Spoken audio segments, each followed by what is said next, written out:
Today I'm going to be making some two-part silicone molds of the wooden animal figurines that I carved in the previous video. I'm going to start by making boxes around the figurines. The boxes will be made from this sheet of styrofoam.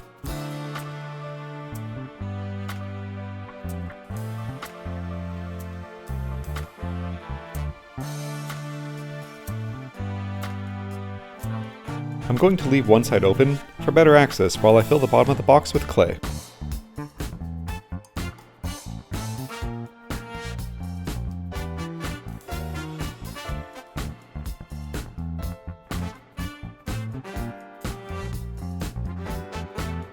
I filled half of the box with clay up to the widest part of the figurine. This ensures that the two halves of the mold will come apart easily when making castings.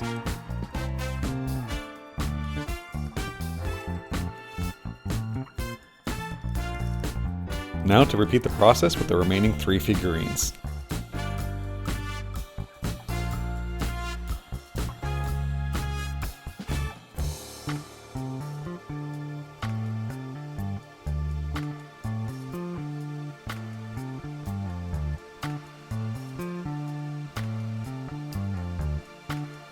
For this one, I should have put more registration dimples on either side of the figure. Unfortunately, I thought this would be good enough at the time.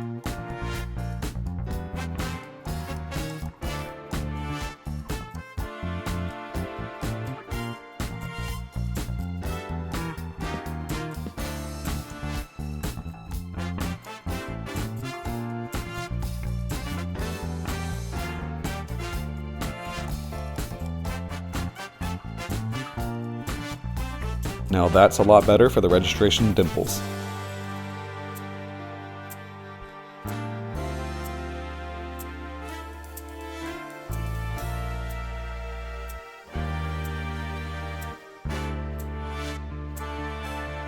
At least I did a couple of them correctly.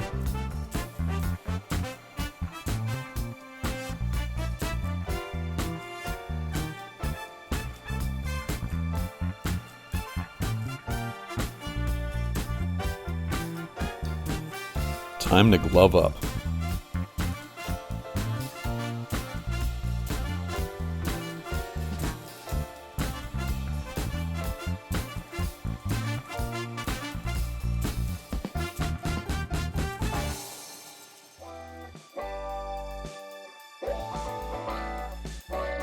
For this project, I wanted to attempt to make the molds green.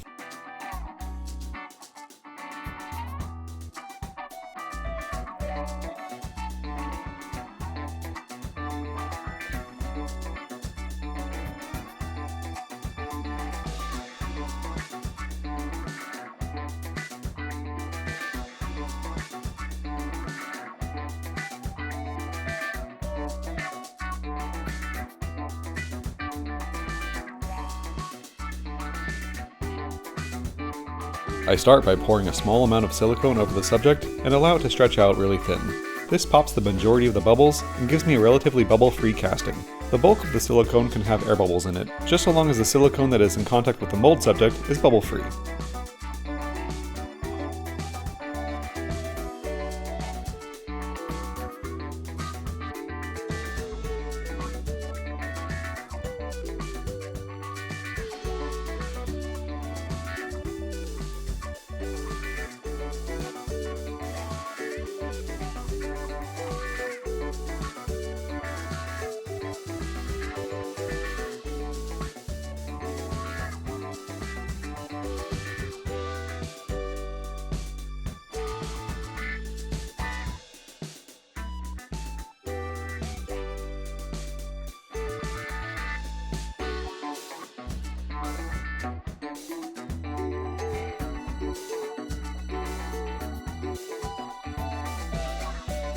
I got a little excited while working on this project, and I opened up the molds off camera. Letting the clay dry out makes it a little less messy to remove. I have to make sure that the figurines are completely clean of any bits of clay. Any clay that is left stuck to the mold subject will become a part of any future castings if not cleaned properly.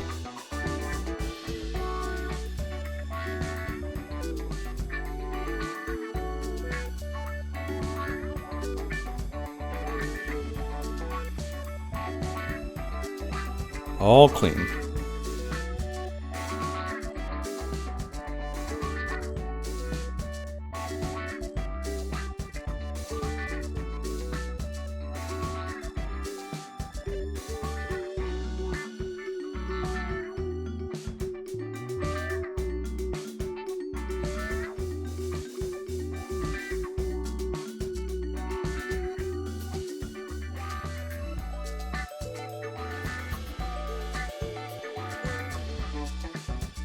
It's that time again.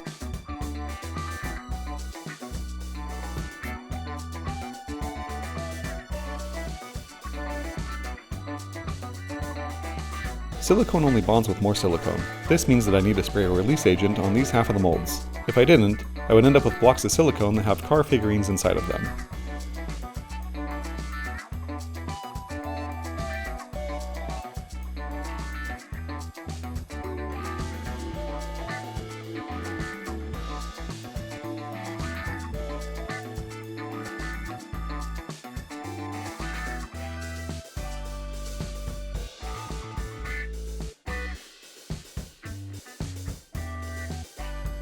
Now I repeat the process of pouring silicone, letting the bubbles pop, and then pouring the rest of the silicone.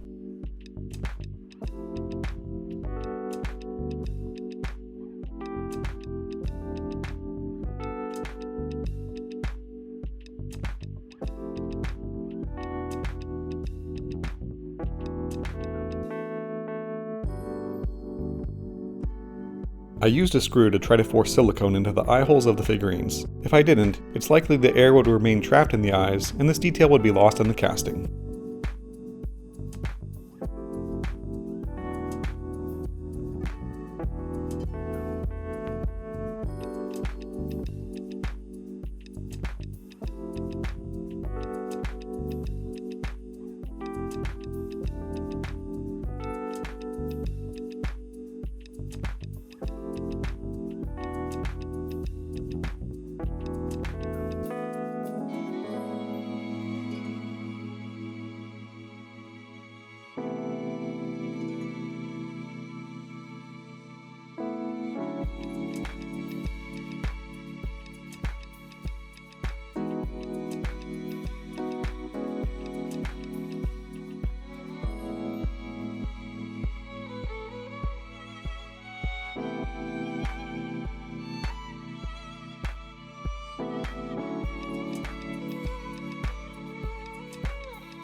Fortunately, all of the molds came out perfect, so it's on to the next step.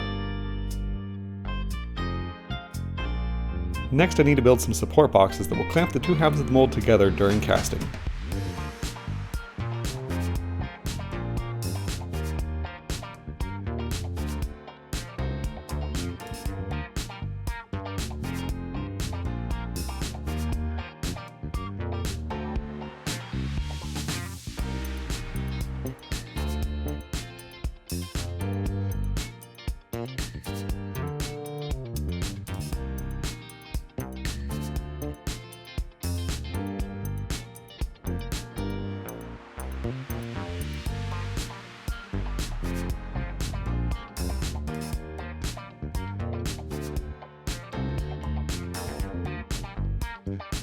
When I was making these boxes, for one reason or another, I thought that the sides of the boxes would be face down, and I trimmed the boards so that they would lay flat when the screws were in them.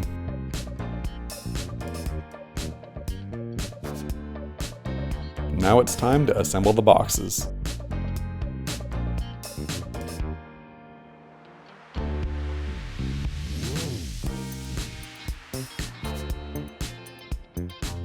I made the sides of the boxes shorter than the silicone mold. This way, when I screw the lid on, it will push the two halves of the mold together, making a proper seal and hopefully minimizing the flashing on each casting.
For this, I'm going to mix up 4 separate batches of resin.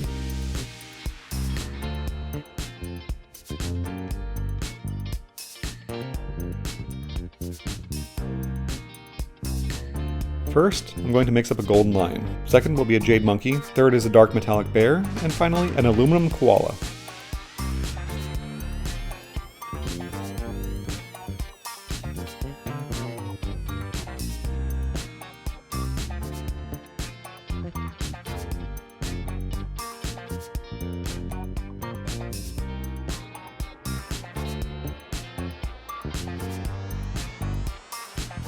Next, I seal up my pressure pot, fill it to 60 psi, and leave them to cure overnight.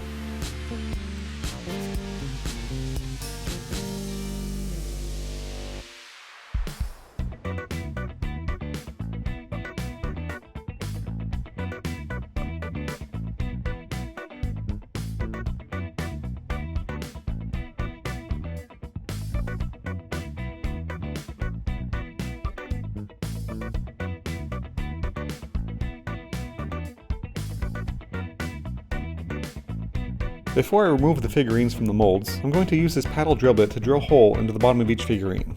I want to embed 2 magnets into the bottoms of each of the figurines. I'm going to use these 3 magnets to place some tape that will mark the desired depth on the drill bit.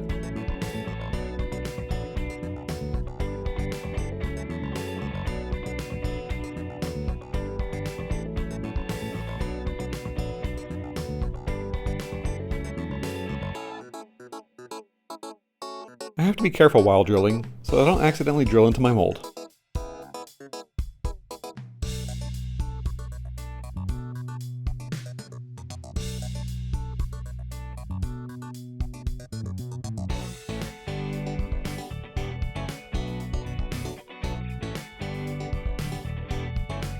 Now that the holes are drilled, I mix up 4 batches of resin that match the original colors as closely as possible.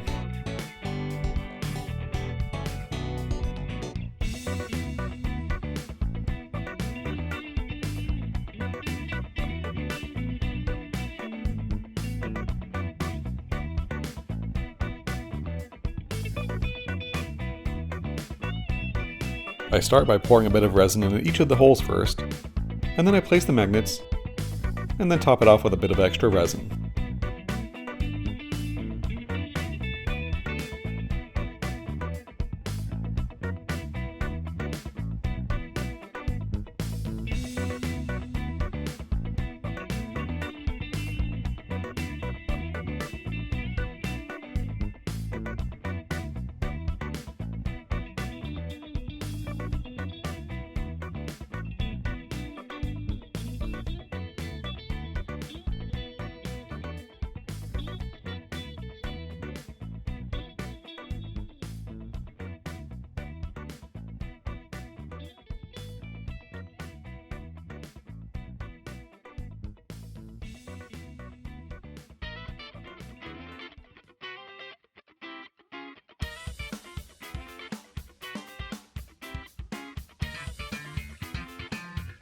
I place them all back into my pressure pot, fill it back up to 60 psi, and leave them to cure for the next several hours.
It turns out that the plate on my sander is magnetic. This made cleaning them up a bit difficult, and I had to be very careful because the magnet wanted to stick to the grinding surface.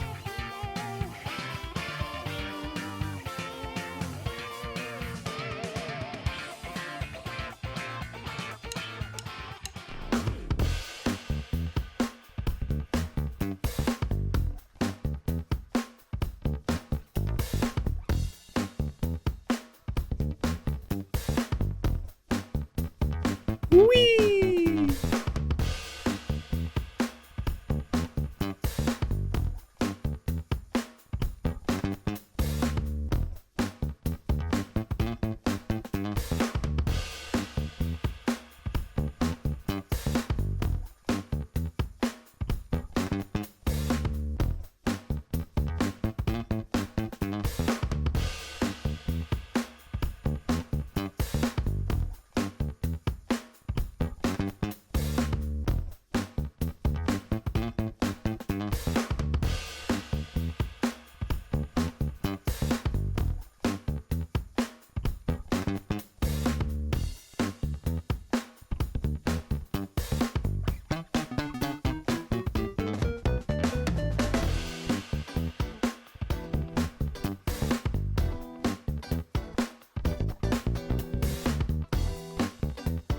I cleaned off any residue from the polishing compound with acetone, and now they're ready for a bit of clear coat to bring out their brilliance and their coloring.